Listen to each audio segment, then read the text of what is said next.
es un pintor que nació en 1880, 1881, por ahí, y murió en 1964. Por lo tanto, un pintor que vivió entre el siglo XIX y el siglo XX. Es un artista formado en la Academia Chilena de las Bellas Artes, es un artista que recibió influencia de varios maestros de la pintura local, pero sin duda lo que explica su pintura, creo yo, si hablamos de influencias, es la de un español, Fernando Álvarez de Sotomayor, que fue contratado como director de la Academia en algún momento, y él fue uno de sus formadores. Es pintura española en cierta medida, y es visible, si ustedes comparan algunos referentes de la pintura española lo van a poder apreciar así. Obviamente el gran referente que hay que tener en cuenta es a Joaquín Sorolla, un artista con el que suele ser comparado Benito Rebolledo, pero más allá de las comparaciones, lo importante es apreciar lo que él hizo, y las obras son bastante elocuentes. Benito Rebolledo fue un pintor que se concentró en la figura humana y particularmente en niños en la playa. Podríamos decir que ese es el leitmotiv de toda su carrera y es algo que está ilustrado en estas dos obras. Me gustaría detenerme brevemente en esta obra. Es un estudio para una obra de formato mayor.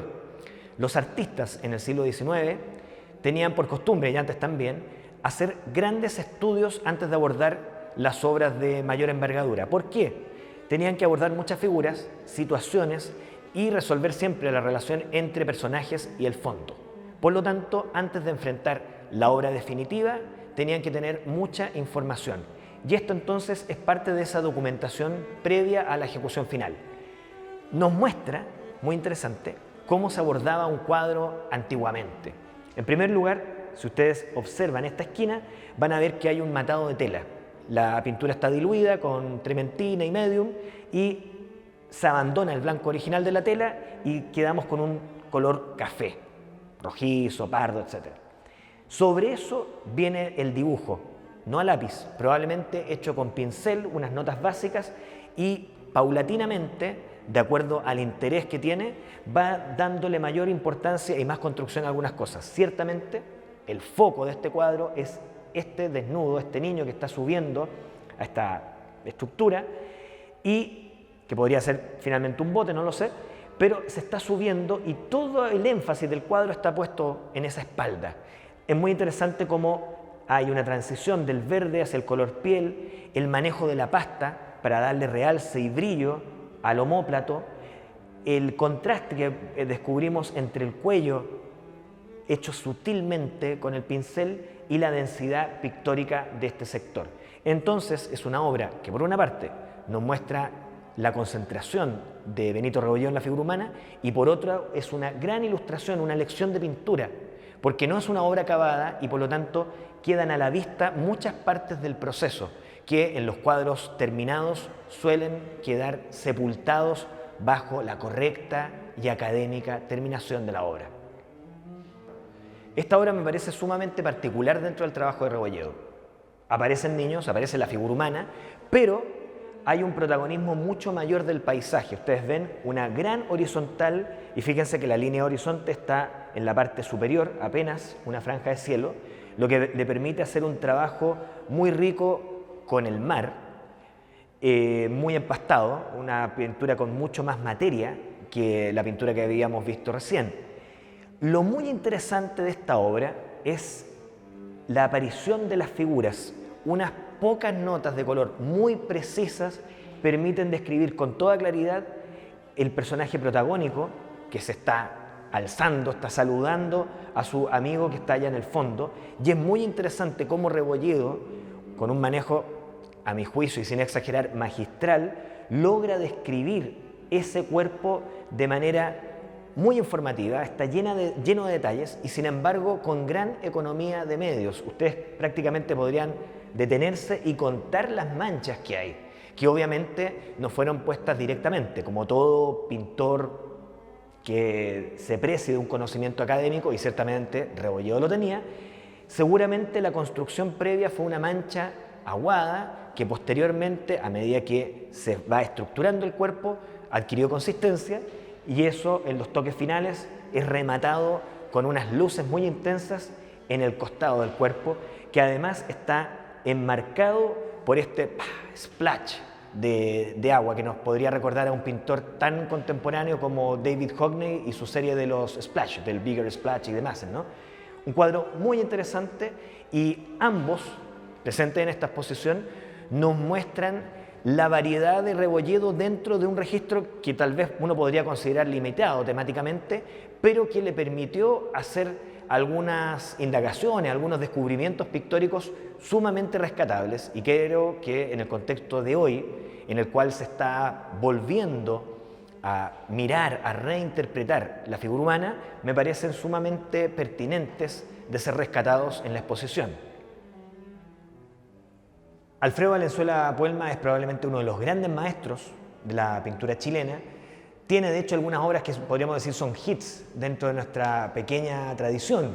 Sin duda La perla del mercader está en la retina de muchos. Y esta obra se enmarca en ese tipo de acción, en ese tipo de gran relato, ¿no? El relato del exotismo y de la mujer.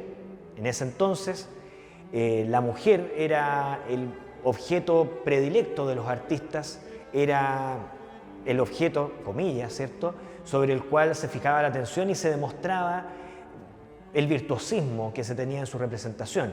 Y ciertamente Valenzuela Puelma fue un virtuoso en la representación del cuerpo y particularmente del cuerpo femenino. Estamos en una sociedad, la de aquel entonces, sumamente machista, por lo tanto, a la hora de representar figuras, la de la mujer era normalmente la protagónica, y este no es la excepción. Y agreguemos otro dato, era muy usual buscar temas exóticos. En el caso de La perla del mercader, ¿cierto?, la representación del mundo, comillas, oriental. Y en este se trata de una europea, entiendo que es una mujer veneciana, con un tocado muy particular, ¿cierto?, decorado con flores, y que le permite al pintor hacer lo que sabe como ninguno, que es mostrar distintos tratamientos de la pintura dentro, sí, de una gran contención académica. En primer lugar, aquí lo que prima es el dibujo. Ustedes pueden seguir el contorno que describe este perfil e incluso, si se acercan a la pintura, van a poder ver aún algún indicio de ese trazado que me da la impresión que ha sido reservado, ¿cierto?, hecho con óleo. Se ve una línea, particularmente en la zona de la nariz. Se observan el rostro y el cuello, van a notar las transiciones de color, cómo pasamos del verde, luego una sección en la cual hay muy poca pintura, es la primera capa, y enseguida pasamos a esta gran encarnación, esta mejilla rosácea, casi tratada como una fruta. Hay ahí claramente todo un discurso sobre la belleza femenina y sobre lo que es pintar. Y claramente en ese sentido, Valenzuela Puelma es un gran representante de la tradición académica, no solamente nacional, sino que ilustra muy bien la tradición académica que en ese entonces también triunfaba en Europa. El cuadro es de 1885. Es en una fecha en la cual ya los impresionistas habían hecho lo más importante de su producción probablemente. Sin embargo, el triunfo de los impresionistas no significó en ningún caso que todos los pintores y que la sociedad en su conjunto se volcara hacia ese arte. Al contrario, se mantuvo siempre en la retina del gran público la presencia de la pintura académica. Y este es un ejemplo muy claro de ello. Con estas dos pinturas nosotros podemos hacer una suerte de versión chilena de un proceso pictórico que se dio en Europa, que es la transición de la pintura de corte narrativo, descriptivo, a una pintura como la impresionista, quizás más enfocada en lo propiamente pictórico. Tenemos acá una obra de Cosme San Martín que es claramente descriptiva, es un pequeño cuento burgués, un interior en el cual en el primer plano tenemos una niña jugando con todos sus objetos, sus cosas típicas de la época, la muñeca de porcelana de hecho es un gran detalle, y en el fondo, apenas visible casi, envuelto en las sombras, recortado por la luz que le llega de la ventana, su padre, un hombre serio, burgués, con la mano, ¿cierto?, apoyando la cabeza en un signo evidente de trabajo, de concentración, y obviamente el contrapunto entre la inocencia y el mundo del juego y el mundo del trabajo. Un cuento cerrado y, si empezamos a recorrer el cuadro, repleto de detalles. Una suerte de pequeña película para el espectador de la época que se encontraba entonces con una narración. Y eso es lo que esperaba encontrar. En cambio, y ahí tenemos una fuerte ruptura, una pintura como la de Pablo Bürger, que estamos viendo acá, es la antítesis de ese mundo de cuento y de relato. Aquí prácticamente no hay ninguna historia. Un par de figuras, probablemente una madre con su hijo, lo suponemos, están a la sombra de un árbol y la sombra finalmente es la gran protagónica. Y si nos vamos en términos plásticos, las manchas son las grandes protagónicas de este cuadro. Una mancha azul en la parte inferior, recorriéndolo todo, en la parte central y un gran volumen, esta sombra, que por lo demás es una sombra llena de detalles. Si ustedes la observan, van a encontrarse con que ha sido tratada como un cuerpo pictórico independiente. En la parte superior, otra mancha de color damasco, y a ambos costados, enmarcando la escena, cerrándola en términos compositivos, estas manchas de color verde. Eso es todo. No hay un cuento, no sabemos por qué estas personas están a la sombra, qué están haciendo. Eso lo podemos suponer quizás. Lo importante es el mundo de sensaciones que el pintor logra transmitir a través de ¿qué? De la pintura.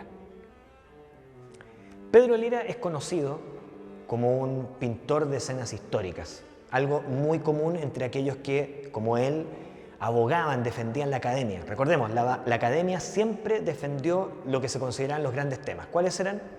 Los bíblicos, los históricos, los mitológicos. Escenas que presentaban un gran desafío a los pintores que tenían que utilizar todos sus recursos técnicos para lograr dar vida a esos relatos que podrían anticipar la narración cinematográfica. Sin embargo, acá nos encontramos con un Lira muy distinto de ese que nosotros conocemos en una escena como La Carta. Aquí no hay ningún cuento, nada más sencillo que el tema de esta obra. 6 vacas pastando en un lugar que está medio seco, un día nuboso, luz oscura, ¿cierto? Pese a algunos destellos de luz que iluminan los lomos de estas vacas, muy bien descrita, particularmente esa que está ahí de espalda y parece ser casi protagónica de la escena, solitaria, ahí dándonos la espalda, mirando hacia el vacío. Y es muy interesante cómo está escalonado el follaje y, creo yo, lo más destacable de la obra en términos formales puede ser algo que se nos puede ir de la vista, puede pasar desapercibido, y es el formato.